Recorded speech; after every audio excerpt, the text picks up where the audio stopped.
bohong. Aku hanya memikirkan satu peraturan penting. Kenapa kau lakukan hari ini kalau kau bisa melakukannya besok? Hahaha. Few moments later.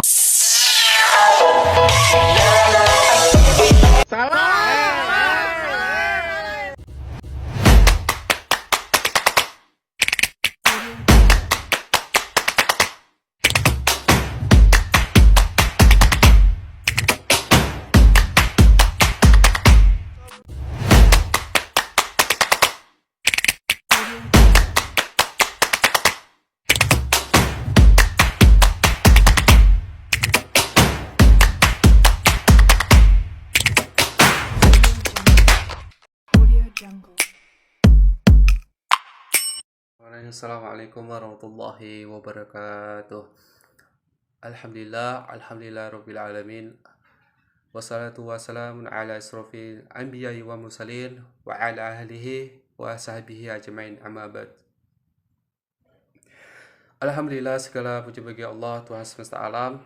Rahmat, keselamatan semoga terlimpah atas paling mulianya Nabi dan Rasulnya, juga atas keluarga dan para sahabat, serta kepada yang mengikuti mereka dalam kebenaran sampai hari kiamat. Dan tidak lupa pula salawat dan salam semoga tercurah kepada junjungan kita, yaitu baginda Nabi Muhammad SAW, serta kepada keluarga dan sahabat-sahabatnya yang mulia. Selanjutnya, perkenalkan, nama saya Eri Wibowo. Saya mahasiswa STI Al-Ahud kelas 5C reguler B. Dosen pengakunya adalah Dr. Rahmat Ferianto LC MFC. Mata makulnya adalah hadis terbawi, mata pembelajarannya dengan tema akhlak seorang pendidik. Izinkan saya untuk mengajarkan tugas yang telah diberikan oleh Pak Dosen Rahmat Ferianto. Baik, saya akan melanjutkan pembahasan, yaitu akhlak seorang pendidik. Satu, pengertian pendidik. Nah, di situ ada hakikat pendidikan dalam Islam adalah orang yang bertanggung jawab terhadap perkembangan peserta didik dengan mengupayakan seluruh potensi anak didik, baik efektif kognitif maupun psikomotor. Adapun definisi pendidik secara sederhana yang dipersepsi oleh masyarakat awam adalah orang yang memberikan ilmu pengetahuan kepada anak didik. Padahal menurut definisi dari Ahmad Tafsir, pendidik dalam pandangan Islam adalah orang yang mengupayakan perkembangan seluruh potensi anak didik, baik psikomotor, kognitif maupun potensi efektif. Pendidik dalam perspektif ilmu pendidikan Islam adalah orang yang dewasa yang bertanggung jawab memberikan bimbingan dan semacamnya dalam upaya mengembangkan berbagai potensi yang dimiliki anak didik, baik potensi jasmani maupun rohani, supaya mencapai tingkat kedewasaan sehingga mampu menjalankan tugasnya sebagai hamba Allah dan khalifah di muka bumi ini. Dengan nilai-nilai ajaran Islam, pendidik adalah orang yang bertanggung jawab memberi bimbingan atau bantuan kepada anak didik dalam perkembangan jasmani dan rohani agar mencapai kedewasaan maupun melaksanakan tugasnya sebagai makhluk Allah, khalifah di muka bumi ini. Nah, sebagai makhluk individu dan makhluk sosial, hal ini adalah didasarkan kepada argumen bahwa pendidikan merupakan kewajiban agama, dan kewajiban itu hanyalah diberikan kepada orang dewasa, yang mulanya bersifat personal, selanjutnya bersifat sosial, yaitu sikap pendidik. Peran pendidik dalam proses belajar mengajar pendidikan adalah bagian yang sangat urgen, sebab itu etika moralnya menjadi salah satu sebuah cerminan sebagai bentuk kepribadian yang menjadi teladan bagi anak-anak didiknya. Oleh karena itu, pendidik Islam harus memiliki dan sikap serta karakter seorang pendidik. Pendidik yang memiliki standar yang qualified ya mengenai sikap dan karakter yang dimiliki oleh pendidik ini.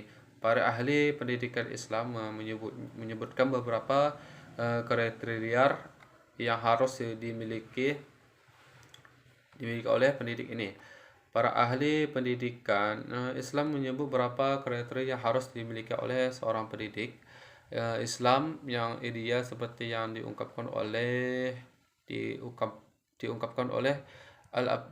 Al-Abrashi yang dikutip oleh Ahmad Tafsir. Bahwa sikap yang harus dimiliki oleh seorang pendidik adalah yang pertama, suhud. Dalam kehidupan tidak mengutamakan materi, mengajar dilakukan karena bertujuan hanya untuk mencari ridha Allah Subhanahu wa taala semata. Yang kedua, membersih tubuhnya yaitu penampilan lahiriahnya menyenangkan. Yang ketiga, membersih jiwanya, tidak mempunyai dosa besar, terhindar dari perbuatan dosa dan maksiat. Tidak ria, karena ria akan menghilangkan rasa keikhlasan, nanti tidak memendam rasa dengki dan iri hati, tidak menyenangi permusuhan, ikhlas dalam melaksanakan tugas, perbuatan hal sesuai dengan perkataan, tidak malu mengakui ketidaktahuan, bijaksana, tegas dalam perkataan dan perbuatan, rendah hati dalam perkataan dan perbuatan, rendah hati, tidak sombong, lemah lembut, pemaaf, sabar, dan tidak mudah marah karena hal-hal kecil atau sepele. Dan kepribadian bijak, tidak merasa rendah diri, bersifat kebapakan untuk laki-laki dan keibuan untuk perempuan. Nah, mampu mencintai muridnya seperti mencintai anaknya sendiri. Nah, mengetahui karakter murid mencakup pembawaan, kebiasaan, perasaan, dan pemikiran. Imam Al-Ghazali mengemukakan pendapatnya mengenai sikap seorang pendidik adalah memiliki sikap kasih sayang, bersikap zuhud, jujur, dan terpercaya, lemah lembut dalam bertutur kata, dan bersikap memiliki budi pekerti yang luhur dan toleransi dan penuh perhitungan.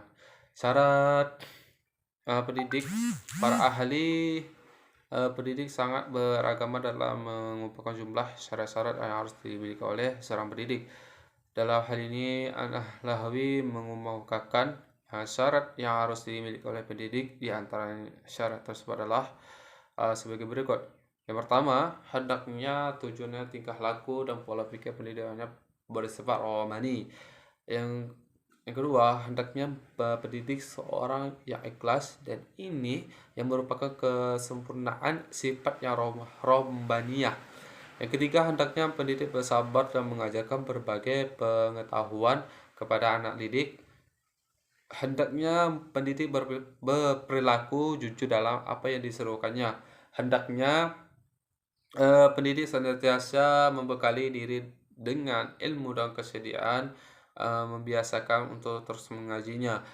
Yang kehendaknya pendidikan mampu menggunakan berbagai metode mengajar secara bervariasi. Hendaknya pendidik mampu mengolah siswa, tegas dalam tindak serta meletakkan berbagai perkara secara profesional. Hendaknya pendidik mampu mengelola siswa, tegas dalam bertindak serta meletakkan berbagai perkara profesional. Hendaknya pendidik mempelajari kehidupan fisik para peserta didik. Hendaknya pendidik tertanggap terhadap berbagai kondisi perkembangan dunia yang mempengaruhi jiwa, keyakinan, pola pikir anak muda.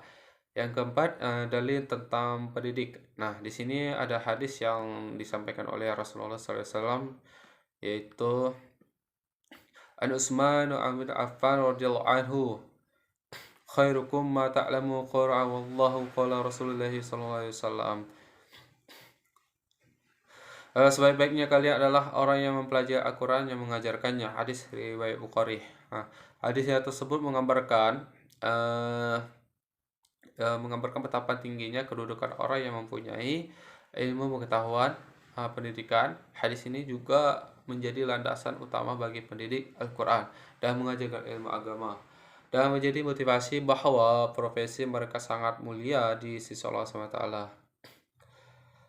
An Aisyah radhiyallahu anhuma qala Nabi sallallahu alaihi wasallam, sayyin inna kufar inna lira faqala yakun fi syai'in illa zanah wa la yazana za'um min.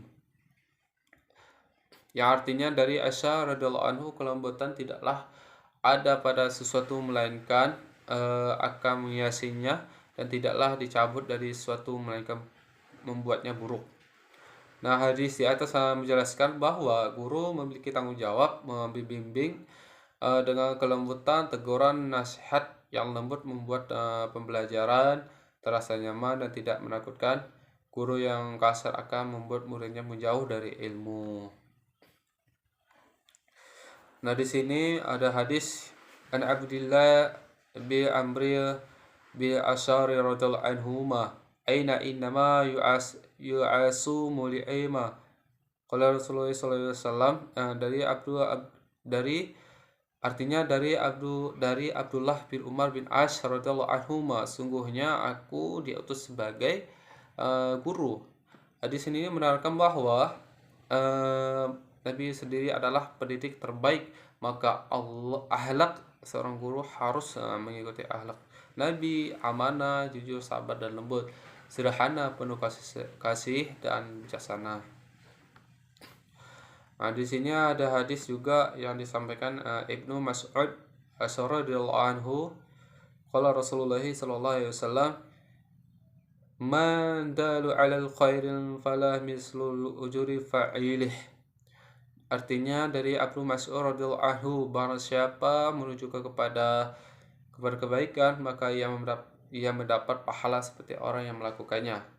Nah, hadis di atas menjelaskan tentang guru harus ikhlas menyebarkan ilmu, karena Allah setiap ilmu diamalkan murid akan mengalirkan pahala bagi guru tanpa mengurangi pahala muridnya sedikit pun.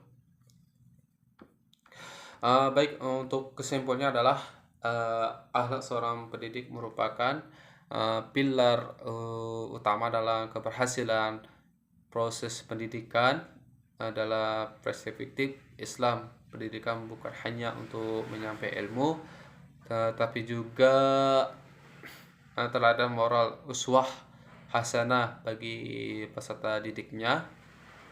Seorang pendidik dituntut memiliki akhlak mulia seperti keikhlasan, kesabaran, dan kejujuran, kasih sayang, rendah hati, adil, dan terdapat dipercaya. Nilai-nilai ini bersumber dari Al-Quran, hadis, serta contoh agung Rasulullah SAW dalam bimbingan umat.